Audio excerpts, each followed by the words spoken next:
Kagulat World. Dahil sa unang round pa lamang ng US Open Mixed Doubles, Alexandra Ayala agad ang haharap sa isang tandem na puno ng pangalan, experience at international attention. Ang French superstar na si Gael Monfils at Ukrainian top 10 star na si Elina Svitolina. Pero may isang napakalaking detalye rito na lalong nagpapainit sa laban. Kilalang-kilala na ni Svitolina kung gaano kadelikado si Alex. Dalawang beses na silang nagharap ngayong 2026 at dalawang beses din siyang tinalo ni Alex. Una sa Berlin Grass Court, 6-3, 6-4. Pagkatapos na magkaroon ng pagkataon si Svitolina na bumawi sa Washington Hard Court, pareho pa rin ang score. 6-3, 6-4 para muli kay Alex. Kaya ngayon sa US Open, makikita naman ni Svitolina sa kabilang side ng net ang Filipina na dalawang beses nang pumigil sa kanya ngayong season. At ngayon, hindi na mag-isa si Alex. Kasama niya si Felix Auger-Aliassime, isang US Open semifinalist at Olympic Mixed Doubles bronze medal. Kaya kung ang problema ni Svitolina sa singles ay ang left-handed pressure,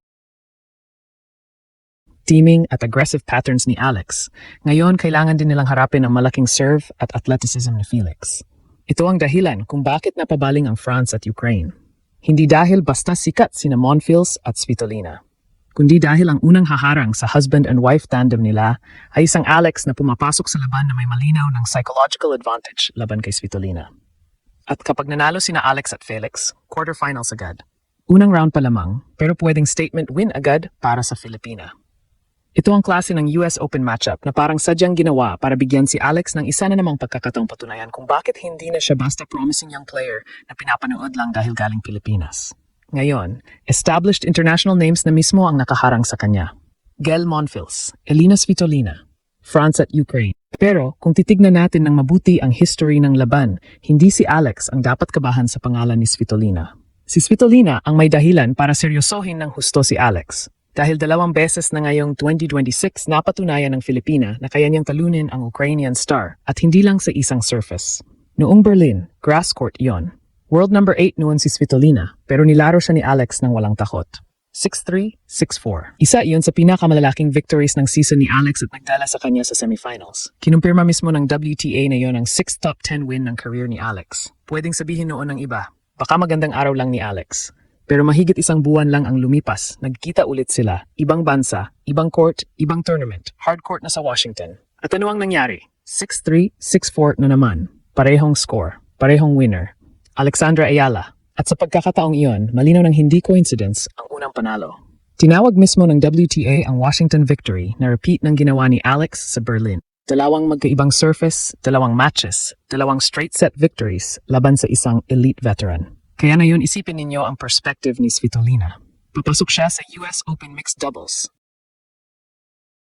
kasama ang asawa niyang si Gael Monfils. Special moment yon para sa kanilang dalawa dahil ito ang unang official tour-level mixed doubles match na lalaruin nilang magkasama.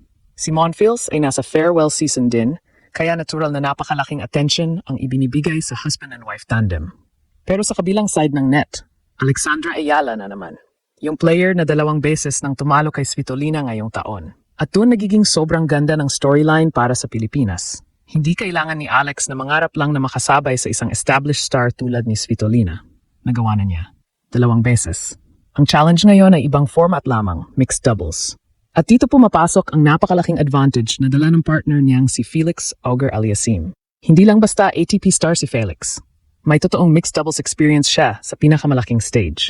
Noong Paris Olympics, nanalo siya ng bronze medal sa mixed doubles kasama si Gabriela Dabrowski. Kaya pagdating sa positioning, mabilis na exchanges, net movement at pressure points na mixed doubles, mayroon siyang experience na pwedeng sandalan ni Alex. Pero malinaw, hindi ito kuwento na bubuhatin ni Felix si Alex. Ang mas exciting na tingnan ay kung paano niya mapapalakas ang weapons na meron na si Alex. Kapag nagsilbi ng malakas si Felix at nakakuha sila ng short return, naroon si Alex para umatake. Kapag ginamit ni Alex ang left-handed serve para ilabas ang kalaban sa court, pwedeng pumasok si Felix sa gitna. Kapag si Svitolina ang nasa baseline laban kay Alex, alam na natin na may patterns na kayang gamitin ng Filipina para guluhin siya. At dahil mabilis ang US Open Mixed Doubles format, hindi kailangan ni Alex ng 2 oras para makabuo ng momentum. Kailangan lang niyang makuha agad ang rhythm. Ito rin ang dahilan kung bakit magandang partner si Felix para sa kanya. Sinabi mismo ni Alex, bago ang event na excited siyang makasama ang Canadian at tinawag niyang very electric ang atmosphere ng US Open Mixed Doubles. At hindi lamang simpleng entry ang nakuha nila. Binigyan sila ng wildcard sa final 16-team field. At dito talaga lumalabas ang laki ng progress ni Alex. Sa isang field na may Novak Djokovic, Aryna Sabalenka, Iga Swiatek, Serena Williams, Carlos Alcaraz, Jessica Pegula, at iba pang superstars, naroon din ang pangalan, Alexandra Ayala. Hindi bilang spectator, hindi bilang qualifier na kailangang patunayan muna kung deserve niyang mapunta roon.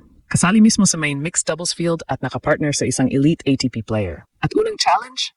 Monfils at Svitolina. Para sa ibang player, baka intimidating iyon. Para kay Alex, may advantage siyang hindi mabibili ng pangalan o ranking.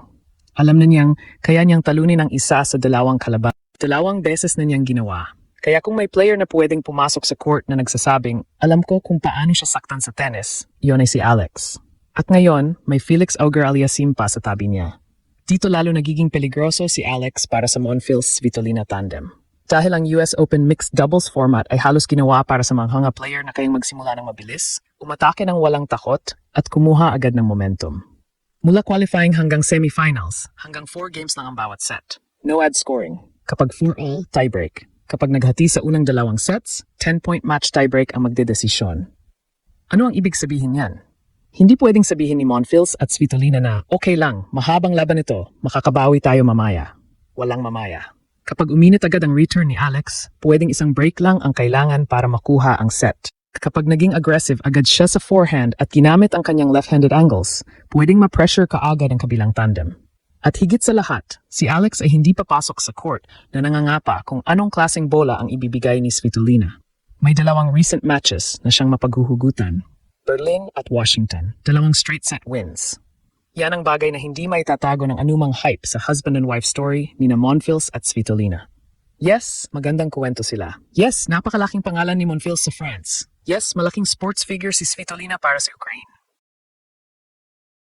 Pero pagdating ng actual tennis, may sariling malaking kwento si Alexandra Ayala. Kaya niyang talunin si Svitolina. At napatunayan na yon sa grass. Napatunayan na rin sa hard court. Ngayon ang tanong, kaya ba niyang dalhin ang parehong confidence sa doubles? May dahilan para maniwala. Hindi baguhan sa doubles si Alex. At mas importante, sanay na siyang makipagsabayan sa elite players ngayong season. Hindi na nakakagulat para sa kanya ang makakita ng malaking ranking, malaking pangalan o malaking crowd sa kabilang side. Ang kailangan ngayon ay gamitin ang bilis ng format bilang sandata. Felix brings the serve. Felix brings Olympic mixed doubles experience. Pero si Alex ang nagdadala ng pinaka-interesting matchup advantage. Siya ang may recent winning history laban kay Svitolina. Kaya kung maganda ang service games ni Felix, pwedeng mas maging malaya si Alex sa returns. Kung makakuha si Alex ng maagang break laban sa service pattern ng kabilang tandem, suddenly mapupunta ang pressure kina Monfils at Svitolina.